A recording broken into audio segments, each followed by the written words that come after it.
Breaking news. VA loan masterclass coming to a theater near you. 805 College Boulevard, Suite 103. Stay tuned. We will be posting it on Instagram, TikTok, social media, YouTube, everything. Okay. If you want to learn more about that, hit me up at anthony10k.com or anthonysocial.com, where we'll be coming and giving you guys what we'll be talking about. We'll be talking about VA home loans. We'll be talking about VA investments. We'll be talking about cash out refinances, IRRRLs, interest rates, everything. We're going to be talking all things VA loans, so you don't want to miss it.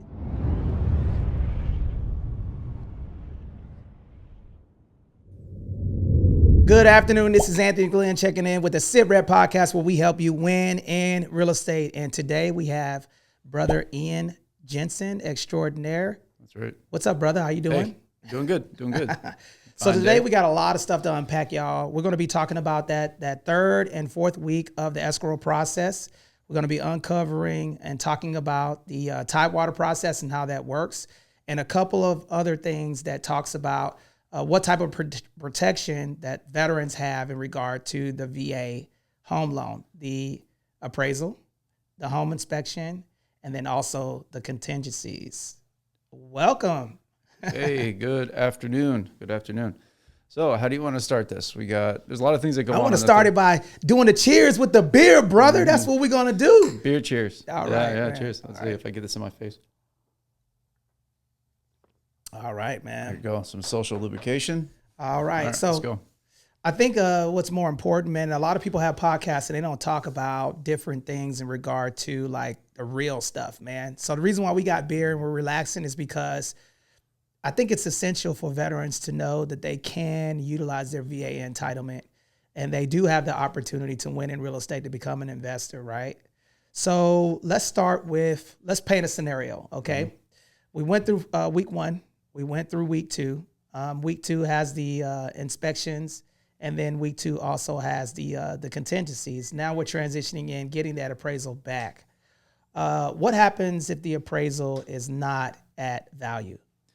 So the appraisal is in place there on several of the different loan products there, the VA loan specific, and it helps you out because if the loan comes back under the value of the offer, the bank invokes what's called Tidewater, meaning like the high water mark, meaning that the price you offered is above the high water mark, the appraised value of the house. So when that happens, 9 out of 10 buyers require appraisals in order for the loan to get approved. So when if the bank is not willing to back the loan, then therefore the seller has one of two options. They could either take the price at appraisal value and move forward with the transaction, or they can either party can go and part ways, and then they can go and try to find the buyer at that price point that they want. Good. And then how many appraisals what experience do you have in regard to appraisals coming in low? Are you seeing that in this market? So in the previous market here, about like a year back, it was commonplace. So it was happening a lot with lots of high cash buyers were basically just putting an offer out there that was able to beat the competition, and therefore they would make up the difference between the appraisal and the final sale price with cash out of pocket. So that was very, very common in the past, and now that's it was past being 2 years ago, and now it's coming back to kind of normalize where usually the appraisal price is about where the sale price will land. And I do have another question. Is there any major difference between a VA appraiser and a regular appraiser? The appraiser, meaning the person that does the appraising, there is no difference. The VA appraisal person is just somebody who has an extra certification on their license. Okay, so basically the value is going to be the value, right? Correct. And how do they evaluate? What creates the appraisal? How do they evaluate the properties? Like what are the data points? The data points. Yeah, so the way they do it is they take, it's really easy in especially more developed areas like Southern California, where they have what's called tract home developments, meaning they'll have 5 or 6 different models and develop about 10 acres at a time and probably have 1,000 different homes there. So what they'll do is they'll take other homes that have sold in the area that are of comparable square feet, bedroom, bathrooms count, and lot size. And then they will do their mystical math and figure out like how they compare It's called a comparable sale to all the different ones that have sold within the last 6 months. And then as they take that and do an average, and that becomes the appraisal, the new appraised price. Okay, so Appraised value, excuse me. okay, so basically, they use the economical terms like how scarce the property is, what are like-kind properties, how can it be transferred if there's any liens or encumbrances, the utility of the property, and then the demand in the area also, correct? Correct.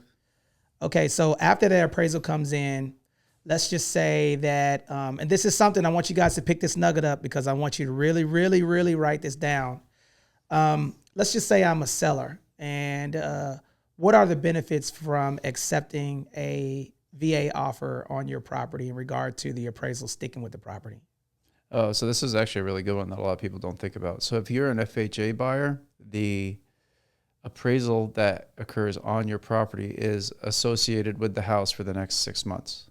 However, if it's a VA appraisal, the appraisal is only associated with the veteran themselves. It's associated like via their social security number. So if that veteran comes to you and you accept that offer and the appraisal comes in at a lower price that you're unwilling to negotiate on, that appraisal price does not stick with your property for the next 6 months. Ooh, winning real estate nugget, y'all. Y'all heard it first right here on the Sit Rep podcast.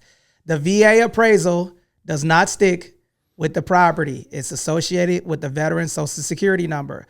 So what that means for you is that, guess what? If you have another buyer that came in, if that appraisal is low, then there might be an opportunity for you to get a higher price, right? Absolutely, especially if some time has gone by and more houses have closed within your area, that may increase the price of your home or the appraised price of your home.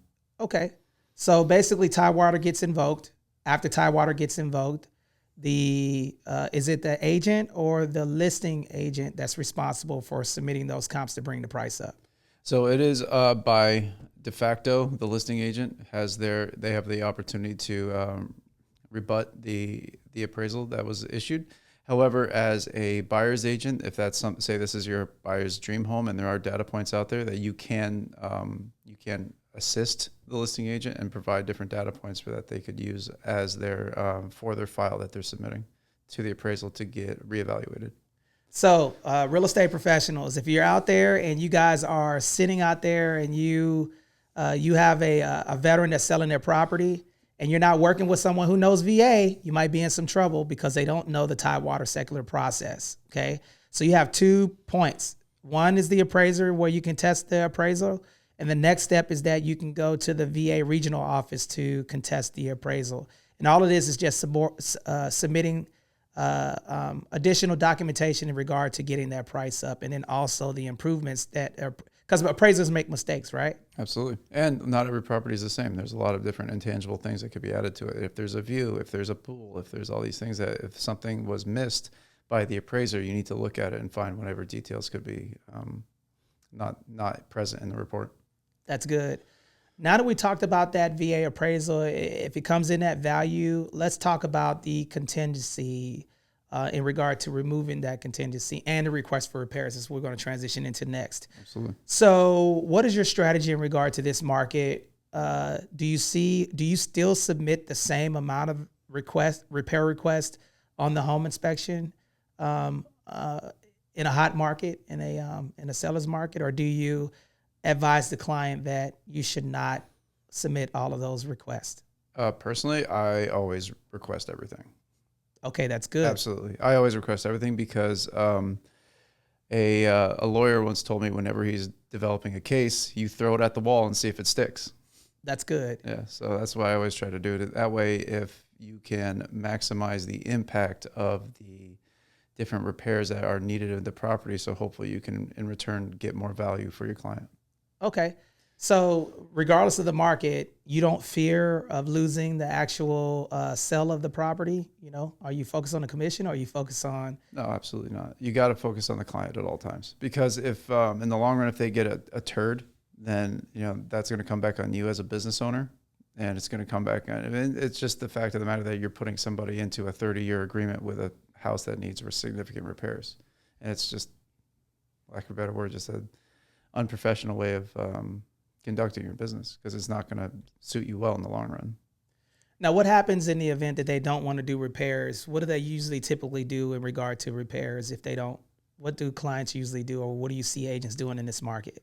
So there's a bunch of things that you could do.